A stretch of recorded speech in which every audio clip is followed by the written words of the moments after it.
the Book of General Truths. One of the signs of relying on one's own deeds is the loss of hope when a downfall occurs.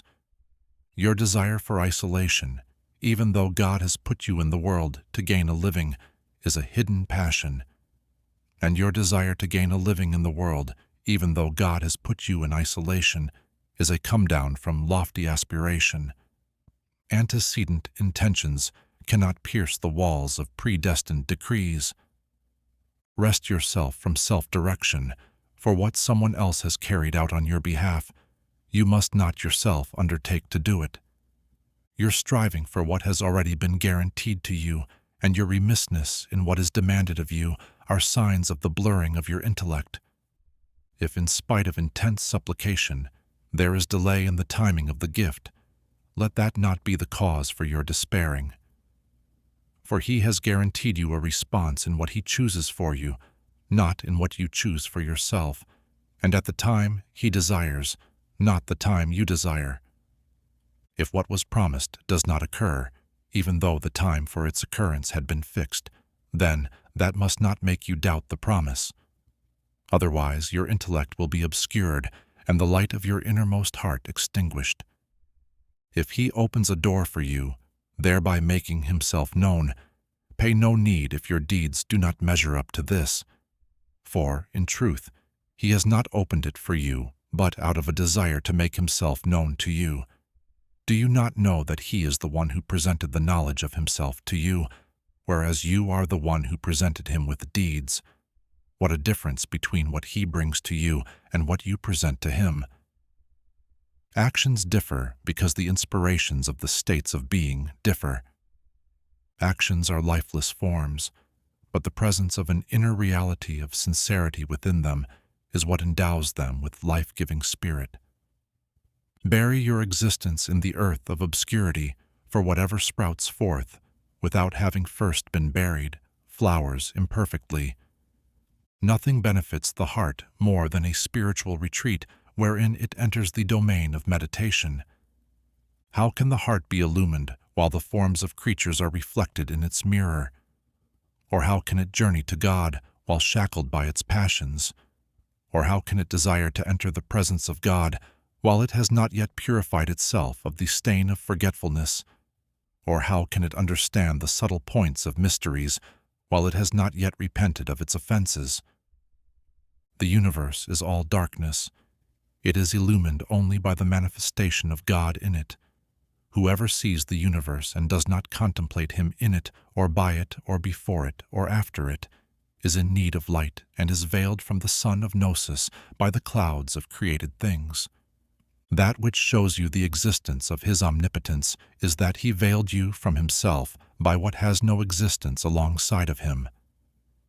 How can it be conceived that something veils Him, since He is the one who manifests everything? How can it be conceived that something veils Him, since He is the one who is manifest through everything? How can it be conceived that something veils Him, since He is the one who is manifest in everything? How can it be conceived that something veils Him, since He is the manifest to everything? How can it be conceived that something veils Him, since He was the manifest before the existence of anything? How can it be conceived that something veils Him, since He is more manifest than anything? How can it be conceived that something veils Him, since He is the one alongside of whom there is nothing? How can it be conceived that something veils Him, since He is nearer to you than anything else? How can it be conceived that something veils Him, since, were it not for Him, the existence of everything would not have been manifest? It is a marvel how being has manifested in non-being, and how the contingent has been established alongside of Him who possesses the attribute of eternity. He who wishes that there appear, at a given moment, other than what God has manifested in it, has not left ignorance behind at all. Your postponement of deeds till the time when you are free is one of the frivolities of the ego. Do not request Him to get you out of a state so as to make use of you in a different one. For, were He to desire so, He could make use of you as you are, without taking you out. Hardly does the intention of the initiate want to stop at what has been revealed to him than the voices of reality call out to him. That which you are looking for is still ahead of you. And hardly do the exterior aspects of created beings display their charms than their inner realities call out to him. We are only a trial, so disbelieve not. Your requesting him is suspecting him. Your seeking him is due to your absence from him. Your seeking someone else is because of your immodesty toward him. Your requesting someone else is on account of your distance from him. Not a breath do you expire, but a decree of destiny makes it go forth. Do not look forward to being free of severe attitudes, for that is indeed what cuts you off from vigilant attention to him in that very state he has assigned to you. So long as you are in the world, be not surprised at the existence of sorrows, for truly it manifests nothing but what is in keeping with its character or its inevitable nature. No search pursued with the help of your Lord remains at a standstill, but any search pursued by yourself will not be fruitful. Among the signs of success at the end is the turning to God at the beginning. He who is illumined at the beginning is illumined at the end. Whatever is deposited in the invisible world of innermost hearts is manifested in the visible world of phenomena. What a difference between one who proceeds from God in his argumentation and one who proceeds inferentially to him. He who has him as his starting point knows the real as it is and proves any matter by reference to the being of its origin. But inferential argumentation comes from the absence of union with him. Otherwise, when was it that he became absent that one has to proceed inferentially to him? Or when was it that he became distant that created things themselves will unite us to him? Those who are united with him, let him who has abundance spent out of his abundance. Those who are voyaging to him are guided by the lights of their orientation, whereas those who are united to him have the lights of face-to-face confrontation. The former belong to their lights, whereas the lights belong to the latter, for they belong to God and to nothing apart from him.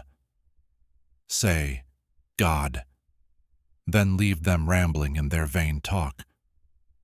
Your being on the lookout for the vices hidden within you is better than your being on the lookout for the invisible realities veiled from you. The real is not veiled from you. Rather, it is you who are veiled from seeing it. For, were anything to veil it, then that which veils it would cover it. But if there were a covering to it, then that would be a limitation to its being. Every limitation to anything has power over it, and he is the omnipotent above his servants. Among the attributes of your human nature, draw away from every one that is incompatible with your servanthood, so that you may be responsive to the call of God and near his presence. The source of every disobedience, indifference, and passion is self-satisfaction.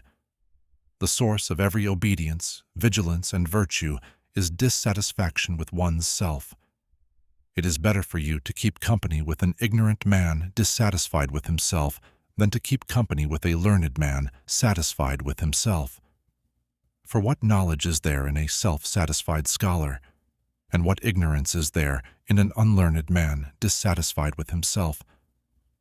The ray of light of the intellect makes you witness his nearness to you. The eye of the intellect makes you witness your non-being as due to his being. The truth of the intellect makes you witness his being, not your non-being, nor your being. God was, and there was nothing with him, and he is now as he was. Let not the intention of your aspiration shift to what is other than he, for one's hopes cannot outstrip the generous.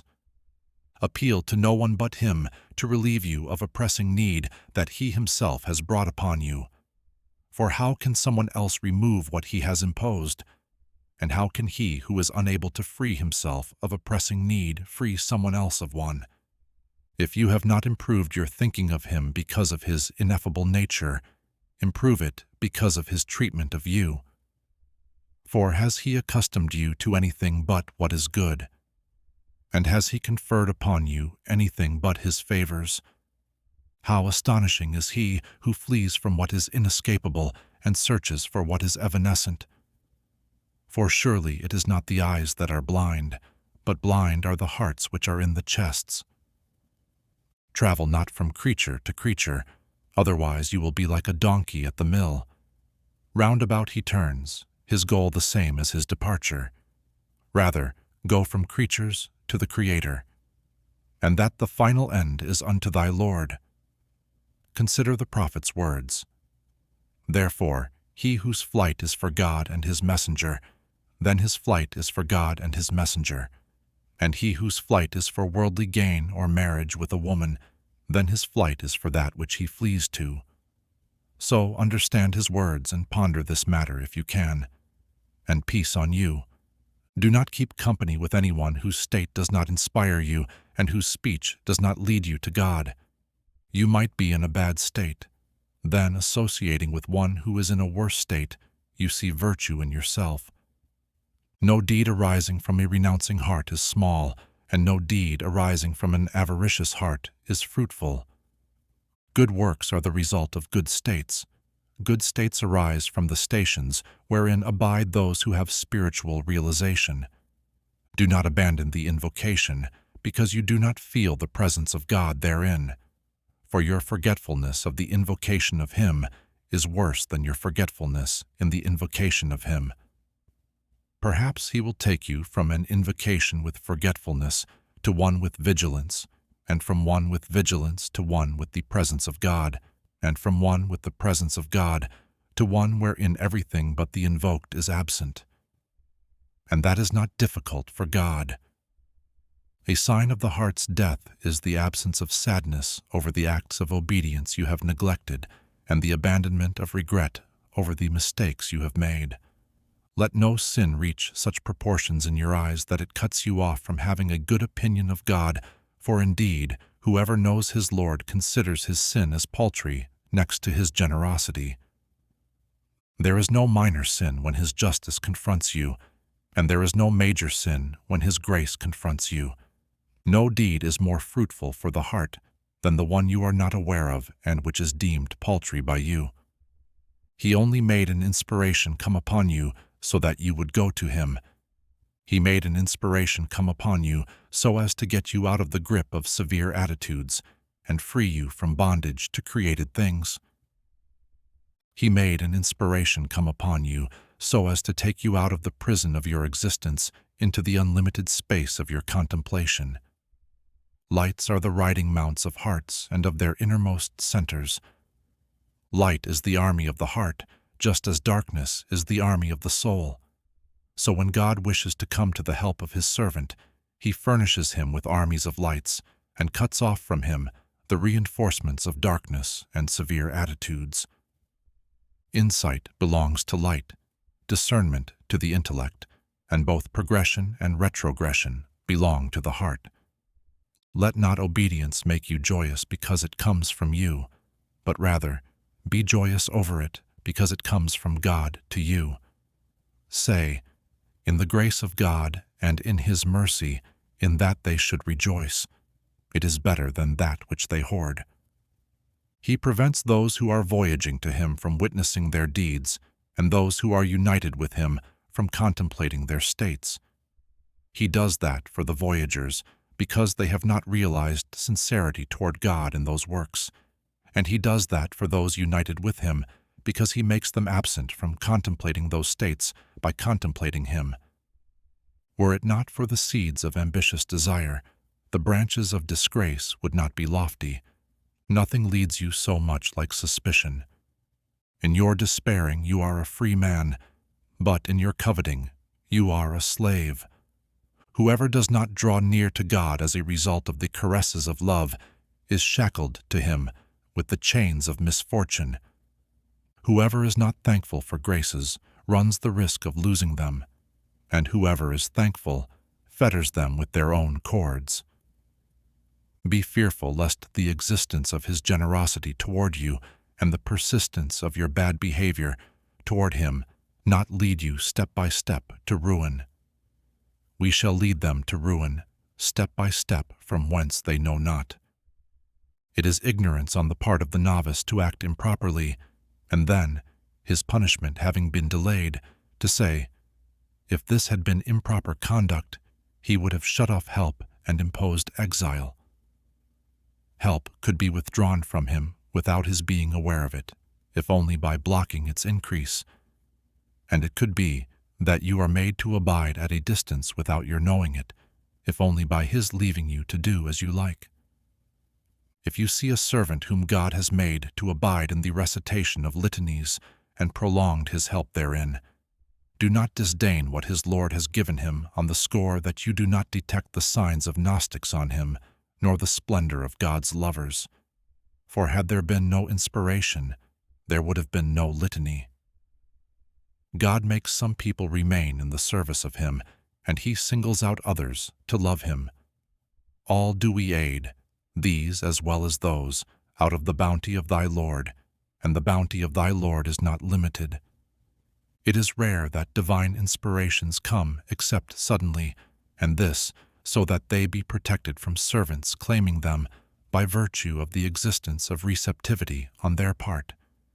Infer the presence of ignorance in anyone whom you see answering all that he is asked or giving expression to all that he witnesses or mentioning all that he knows.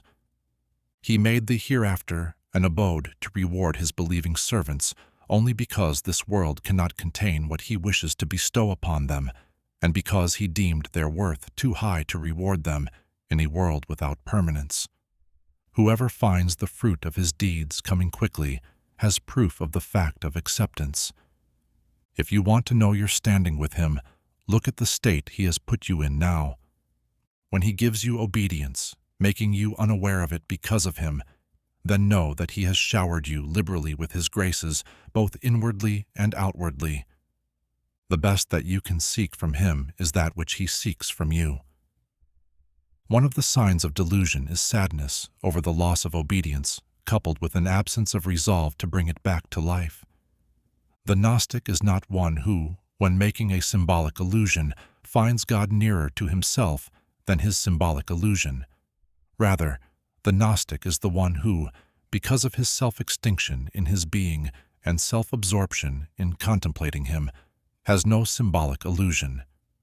Hope goes hand in hand with deeds, otherwise it is just wishful thinking. That which the Gnostics seek from God is sincerity in servanthood and performance of the rights of lordship. He expanded you so as not to keep you in contraction. He contracted you so as not to keep you in expansion, and he took you out of both so that you not belong to anything apart from him. It is more dreadful for Gnostics to be expanded than to be contracted, for only a few can stay within the limits of proper conduct in expansion. Through the existence of joy, the soul gets its share in expansion, but there is no share for the soul in contraction. Sometimes he gives while depriving you, and sometimes he deprives you in giving. When he opens up your understanding of deprivation, deprivation becomes the same as giving. Outwardly, creatures are an illusion, but inwardly, they are an admonition. Thus the soul looks at the illusory exterior, while the heart looks at the admonitory interior. If you want a glory that does not vanish, then do not glory in a glory that vanishes. The real journey is when the world's dimensions are rolled away from you so that you see the hereafter closer to you than yourself. A gift from man is deprivation, but deprivation from God is beneficence. Our Lord is far above the servant dealing with him in cash and his repaying him in credit. It is reward enough for worship that he has accepted you as worthy of it. Reward enough for workers is what he disclosed unto their hearts in his worship, and that which he shows them of his kindliness. Whoever worships him for something they hope from him, or obeys him to keep chastisement from coming to themselves, has not given his attributes their due. When he gives to you, he shows you his kindness, and when he denies you, he is showing you irresistible power. So in both he is disclosing himself to you and drawing nigh with his loving kindness unto you. Deprivation hurts you only because of your incomprehension of God in it. Sometimes he opens the door of obedience for you, but not the door of acceptance. Or sometimes he condemns you to sin, and it turns out to be a cause for union with God. A disobedience that bequeaths humiliation and extreme need is better than an obedience that bequeaths self-infatuation and pride. There are two graces that no being can do without, and that are necessary for every creature: the grace of existence and the grace of sustenance. He bestowed his grace upon you first through giving you existence, and second, through uninterrupted sustenance. Your indigence belongs to you essentially, for accidents do not abolish essential indigence. The trials that arrive in this world are but reminders to you of what you ignore of indigence. Your best moment is the one wherein you witness your actual indigence and, through it, reach the reality of your lowliness. Whenever he alienates you from his creatures, realize that he wants to open for you the door of intimacy with him. Whenever he releases your tongue to ask, know that he wants to give to you.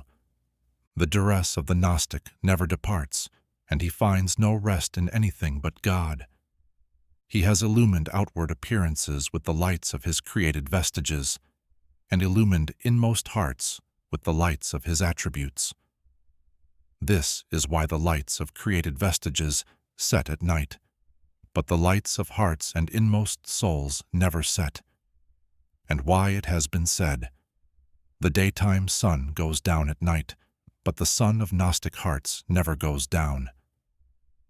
Let the pain of tribulation be lightened for you by knowing that it is he most glorious who is making trial of you. For him from whom you are faced with the blows of fate is he who has accustomed you to his choosing well. Whoever thinks his loving kindness is ever separated from his ordaining fate does so out of short-sightedness. It is not to be feared that the paths will confuse you, but only that whims will defeat you. Glorious beyond ken is he who has veiled the secret of electhood in the appearance of humanness, and who is manifest through the mightiness of lordship in the very showing of one's slavehood. Take not your Lord to task that what you seek is slow in coming, but take yourself to task that your manners are slow in coming.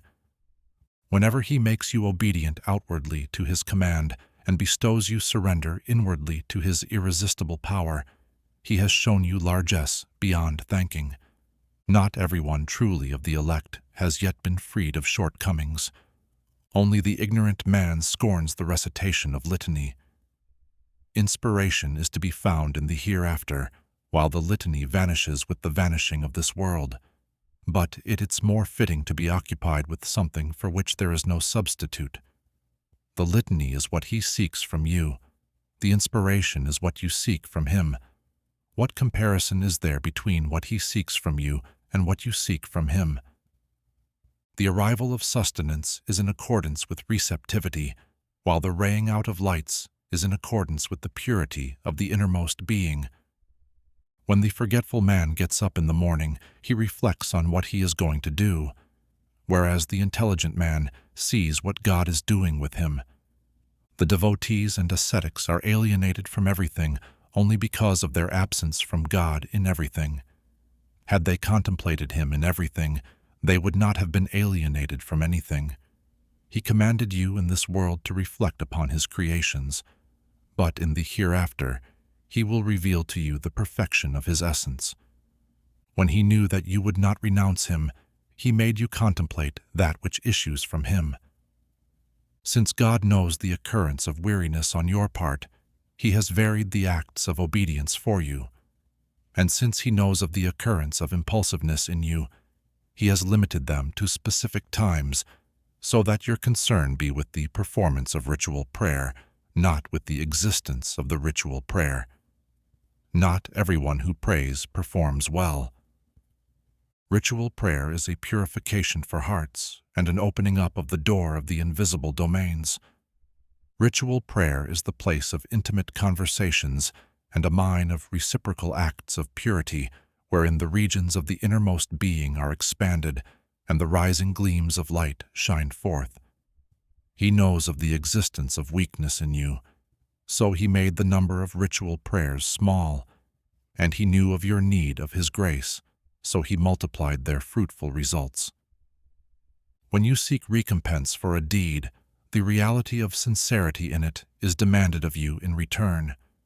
As for the insincere, the feeling of security from chastisement suffices him.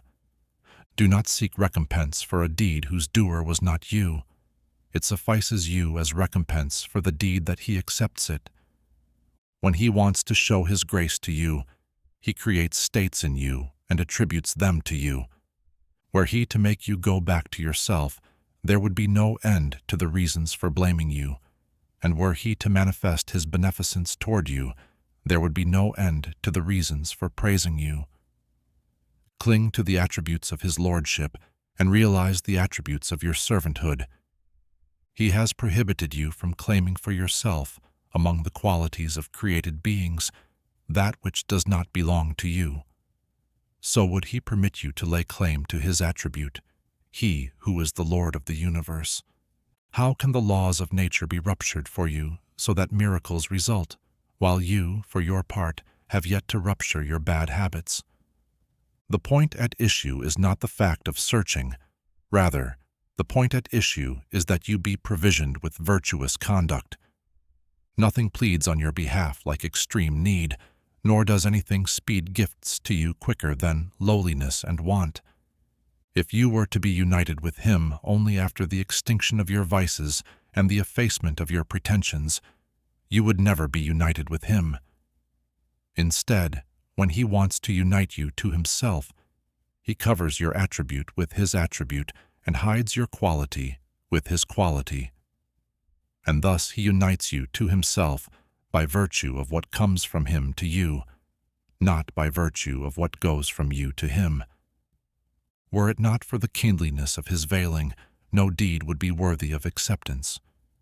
You are more in need of his forbearance when you obey him than you are when you disobey him.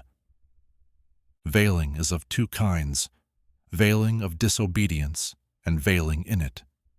Common people seek God's veiling in disobedience out of the fear of falling in rank among mankind. The elect seek the veiling of disobedience out of the fear of falling from the sight of God, the true King. Whoever honors you honors only the beauty of his veil in you. Therefore, praise is to him who veiled you, not to the one who honored and thanked you. No one is a friend of yours except the one who, while knowing your defects, is your companion, and that is only your generous master. The best one to have as a friend is he who does not seek you out for the sake of something coming from you to him. Were the light of certitude to shine, you would see the hereafter so near that you could not move toward it, and you would see that the eclipse of extinction had come over the beauties of the world. It is not the existence of any being alongside of him that veils you from God, for nothing is alongside of him. Rather, what veils you from him is the illusion of a being alongside of him. Had it not been for his manifestation in created beings, eyesight would not have perceived them. Had his qualities been manifested, his created beings would have disappeared. He manifests everything because he is the interior, and he conceals the existence of everything because he is the exterior. He has permitted you to reflect on what is in created beings, but he has not allowed you to stop at these selfsame creatures. Say, behold what is in the divine realms and the earth. Thus, with his words, behold what is in the divine realm. He has opened up the door of instruction for you, but he did not say, behold the divine realms, so as not to lead you to the mere existence of bodies. The universe is permanent through his making it permanent, and it is annihilated by the unity of his essence. People praise you for what they suppose is in you, but you must blame your soul for what you know is in it. When the believer is praised, he is ashamed before God that he should be lauded for an attribute he does not see in himself. The most ignorant of all people is the one who abandons the certitude he has for an opinion people have. When he lets praise of you burst forth, and you are not worthy of it, praise him for what he is worthy of. When ascetics are praised, they are contracted, for they witness the praise as coming from mankind. But when Gnostics are praised, they are expanded, for they witness the praise as coming from the true King. If when given something, the giving expands you, and if when deprived of something, the deprivation contracts you, then take that as proof of your immaturity and the insincerity of your servanthood.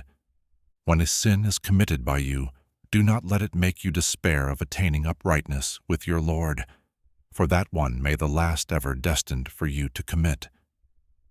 When you want him to open you the door of hope, behold what is from him to you. And if you want him to open you the door of fear, behold what is from you to him. He often benefits you in the night of distress, what you have not benefited in the dawning of the daytime of elation. You know not which of them is nearer in benefit to you. The horizons whence illuminations ascend are hearts and souls. A light is reposited in hearts that is maintained by the light coming from the treasuries of the unseen. There is a light by which he shows you his effects, and a light by which he shows you his attributes. Hearts sometimes halt with lights, just as selves are veiled by the opacity of things besides him. He has veiled the lights of inward souls with the coarseness of outward appearances out of reverence for them, lest they be made low and common by being divulged, or be called on aloud by the tongue of fame. Glory be to him who does not guide to his friends except whom he wills, and he does not make anyone reach his friends except he whom he wishes to make reach him. Perhaps he let you see the unseen metaphysical world, but veiled you from seeing the secrets of his servants. Whoever sees the secrets of the servants and does not try to imitate divine mercy, his seeing such is a trial for him and a reason for misfortune to befall him. The portion of the lower self in acts of disobedience is plain and known, while its portion in acts of worship is hidden and secret. And treating a hidden disease is difficult. Perhaps showing off in good works has entered upon you from where people do not see you. Your wanting people to know your specialness is a proof for your lack of truthfulness in your slavehood. Vanish from sight the eyes of people on you with the eye of God on you, and be absent from their coming towards you by seeing God approaching you. Whoever knows the truth witnesses him in everything. Whoever is annihilated in him is absent from everything, and whoever loves him does not prefer anything over him. The truth is only veiled from you due to his being extremely close. He is only veiled from you due to his being too obvious, and he is hidden from physical sight due to the tremendous light of his entity. Do not suppose your supplication will cause him to give lest your understanding suffer. Rather, supplicate to him to show your slavehood and to fulfill the rights of his lordship. How can your later supplication be a cause for his predestined giving? A pre-eternal command is high above needing an external cause. His special concern for you is not due to anything you have done. Where were you when his special concern and care took charge of you? There was no sincerity in actions in his pre-eternity, nor the presence of spiritual states. At that time, there was only mere benevolence and great gifts. He knew that his slaves would want to know whom his special concern is for. So he said, "He chooses for his mercy whom he wills." But he knew if he left them at that, they would leave performing actions depending only on the pre-eternal command. So he said, "Indeed, the mercy of God is closer to those who act excellently." On his volition depends everything, and his volition depends on nothing. Sometimes manners dictate for them to leave supplication, relying on his pre-decided division, and due to them being busy with his remembrance. Only he who can forget is reminded, and only he who can neglect is told to be attentive. Times of need are the celebration days of the disciple. Perhaps you gain benefits in times of need which you do not gain in fasting and prayer. Having hard-pressed needs is the domain for divine gifts. If you want divine gifts, rectify your feeling of need. Charity is only for the poor. Become realized in your attributes, and He will strengthen you with His. Realize your humility, and He will strengthen you with His pride. Realize your incapability, and He will strengthen you with His ability. Realize your weakness, and He will strengthen you with His power. Perhaps a person who has not obtained constant morally correct behavior in beliefs, actions, and states may be given miracles. The sign that the truth has established you in a state is that it is always present and you are able to reap its fruits. Whoever instructs gaining strength from his good deeds is silenced by bad deeds. Whoever instructs gaining strength from God's goodness is not silenced by misdeeds. The spiritual lights of the wise men travel faster than their words.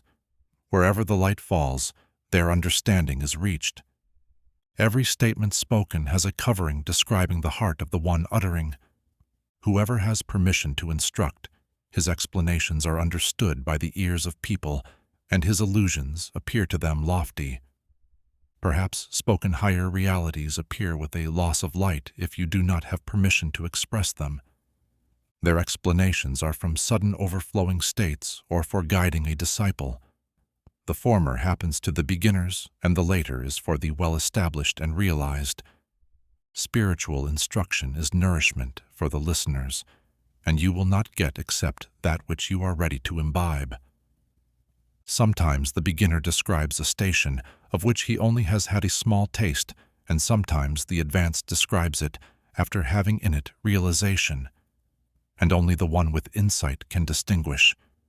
The traveler should not speak about his spiritual experiences, since that will decrease their effect on his heart and detract from his truthfulness with his Lord in them.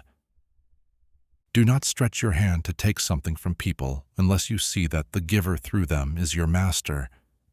And in such a state, take what is in agreement with external knowledge. The knower of God often is shy from asking his master to relieve his need, sufficing himself with his will. So, why would he not be shy from asking his creation for his needs?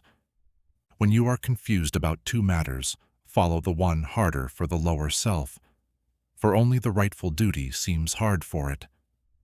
Among the signs of following one's desires is speeding towards mandub acts of worship while being lazy about obligatory acts of worship. He tied down obligatory acts to specific times so that you would not be deprived of their reward from procrastination, and he expanded your free time so that some choice in performing actions would remain for you. He knew that most of his slaves are not self-motivated in seeking him, so he obligated for them obedience to him. He pushed them towards him with the chains of obligation. Your Lord is amused by a people who are pushed to paradise in chains. He has obligated you to serve him, but in doing so, he has only obligated you to enter his paradise. Whoever finds it impossible that God will save him from his lusts and take him out of his heedlessness has declared divine power impotent. And God is able over all things. Perhaps he engulfed you in darkness after being in light so that you recognize the tremendous blessing he has given you. Whoever does not recognize blessings in their presence is reminded of them in their absence. Do not let showers of blessings stun you away from being thankful for them, as that will lower your rank. Lust ingrained in the heart is a disease hard to cure. Lusts are not driven from the heart except by terrifying fear or restless longing. Just like he does not like an action done for others along with him, he does not like a heart with others in it along with him. The insincere action he does not accept. The insincere heart he does not approach. Some light is granted permission to reach, and some light is granted permission to enter. Sometimes spiritual light descends but finds the heart filled with images of physical things and thus goes back to where it came. Empty your heart of others, and he will fill it with divine knowledges and secrets. Do not find slow his giving, but find slow your approaching him. Duties assigned to specific times can be made up for when missed, but the rights of the moments of time cannot be made up for if missed. In every moment, God has on you a new right and important matter. How will you discharge a previous right when you are busy discharging God's current right? What has passed of your life cannot be replaced, and what you have used well cannot be priced. You do not love something except that you become its slave, and He does not love that you be a slave to other than Him. Your obedience does not benefit Him, and your disobedience does not harm Him. He has only ordered you to do this and prohibited you from doing that for your own gain. His might is not increased by him who approaches, and His might is not decreased by him who turns away. You reach God by reaching knowledge of Him. Otherwise, our Lord is high above that something be connected to Him, or He be connected to something. Your closeness to Him is by your seeing His closeness to you. Otherwise, where are you that you would be close to Him? Higher realities dawn upon you at once, and after you have received them, they are explained. When we recite, follow the recitation. Then we will explain the meaning. When divine spiritual experiences come over you, they destroy your habits. Indeed, when kings enter cities, they ruin them. Spiritual experiences come from the presence of the subjugator. For this reason, they do not collide with anything except they knock it out. Rather, we hurl the truth at falsehood, so it knocks it out until falsehood vanishes. How can the truth veil himself with something when he is apparent in that thing, and he is also independently present and existent? Do not despair of the acceptance of an act which you perform without feeling his presence. Many a time he accepts an act whose fruit you do not taste now. Do not give purity value to a spiritual experience whose fruit you do not yet know. The benefit from rain clouds is not the rain, but the fruits which grow thereafter. Do not wish that a spiritual experience had remained with you after it has already spread its lights and placed its secrets. You have in God independence from everything, but nothing can make you free of need from Him. Your wanting something other than Him to remain is a proof that you are not present with Him, and your feeling sad for losing other than Him is a proof that you have not reached Him. Pleasure, even if manifest in many forms, is only through viewing His closeness. Pain, even if manifest in many forms, is only through being veiled from Him. The cause for pain is the presence of the veil. The perfecting of pleasure is by viewing His noble countenance. What the hearts find of sadness and depression is from their being denied the vision of Him. From the perfecting of His blessing on you is that He give you that which suffices and prevents you from that which will cause you to transgress. Let the things that make you happy be fewer, and the things that make you sad will be fewer. If you wish not to be abandoned, do not seek protection from things that do not last. If the beginning entices you, the ending repulses you. If the external invites you, the internal bars you. He has only made the world a place of others and a mind for troubles so that you would not love it. He knew that you would not accept mere advice, so He made you taste its bitter taste to ease your separation from it. Useful knowledge is that whose light rays spread in the chest and tear away the veil from the heart. The best knowledge is that which is accompanied by God-fearingness. If knowledge is accompanied by God-fearingness, it is for your favor, else it is to your detriment. When you are pained by people turning away from you or directing blame towards you, suffice yourself with God's knowledge of you. If you are not satisfied with His knowing of you, then your not being satisfied with His knowing is a greater misfortune than people hurting you. He only made injury flow from their hands onto you, so that you would not find rest in them. He wants to push you away from everything, so that nothing busies you away from Him. When you know that the devil does not forget about you, do not forget about him in whose hand is your forelock. He only made the devil an enemy, so that he would drive you towards him, and he made your lower self move you to do bad, so that your approaching and repenting to him would never cease. Whoever asserts that he is humble is in reality arrogant, as humbleness is a high state, and if you assert for yourself a high state, you are arrogant. The humble person does not see himself above what he does, but sees himself below what he does. Real humbleness issues forth from witnessing his tremendousness and lofty attributes. You cannot leave your attributes without seeing his attributes. The believer is busied by the praise of God from being regardful of himself, and he is busied by the rights of God from remembering his selfish shares. The true lover is not he who hopes for compensation or seeks his own aim from his beloved. Rather, the lover spends himself on his beloved. The lover is not he who expects his beloved to spend on him. If it were not for the battlefields of the lower selves, there would be no travel for the travelers on the path, since there is no distance between you and him that your journey would shorten, and there is no separation between you and him that your reaching him would eliminate. He placed you in the middle realm between his physical world and metaphysical one to inform you of the loftiness of your rank among his creatures. You are a gem enclosed by the shells of created forms. The cosmos is large in respect to your body, but is not large in respect to your soul. He who lives in the physical world, locked out of the unseen world, is imprisoned by his surroundings and encircled by the frame of his body. You are with created things as long as you do not witness the Creator.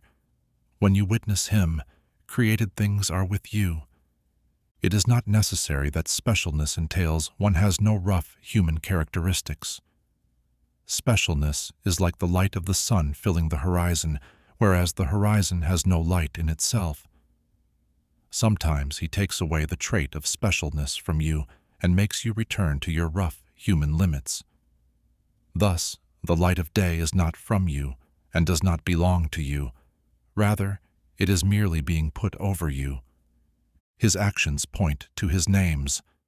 His names point to his attributes. His attributes point to his entity, since it is impossible for an attribute to be existent all by itself. Subjects of divine attraction have his entity revealed to them. Then he makes them see his attributes. Then he makes them return to deep understanding of his names. Then he makes them see his actions. Those traveling the path under a teacher experience these things in the reverse order. The place where the second group ends up is where the first group started, and the place where the second group starts is where the first group ends. But each experiences the stages slightly differently. So, perhaps the two groups may meet on the path, these going up and those going down. The lights of the heart and innermost beings are only fully perceived in the unseen metaphysical world, similar to how the light of the sky is only seen in the physical world. Finding fruits of one's worship in this life is a glad tiding of the reward in the next life.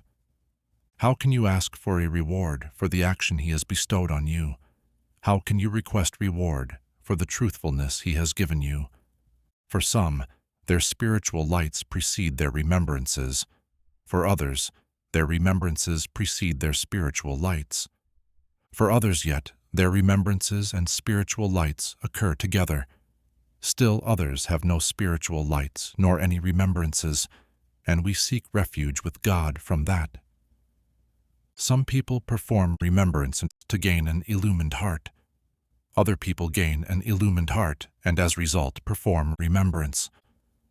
For others, remembrance and illumination are simultaneous. This last group has remembrance which guides and lights which are followed. True remembrance on the outside is only from the vision of God's entity and contemplation on the inside. He made you witness before he asked you give witness. Thus externally, one speaks of his divinity, and in one's heart and innermost being, one realizes his all-encompassing oneness. He has given you 3 gifts. First, he has let you remember him. If it were not for his bounty, you would not be worthy to engage in his remembrance. Second, he made you mentioned along with him, as he has affirmed your relation to him. And third, he made you remembered by him, and thus he has perfected his blessing on you. Sometimes a long life is fruitless, and sometimes a short life is extremely fruitful. Whoever is blessed in his age, he is able to reap much from the blessing of God in a very short time, so much so that one cannot explain the immensity nor even allude to it. A sign of abandonment is that you become free from things that busy but still do not turn towards him, and that your barriers become fewer but still do not travel to him. Contemplation is the journey of the heart through other than God. Contemplation is the lamp of the heart. When it goes away, there is no light for it. Contemplation is of two types: contemplation of belief and faith, and contemplation of witnessing and seeing. The first is for those who are apt to learn lessons from what they see, and the second is for those that experience the vision of God and have insight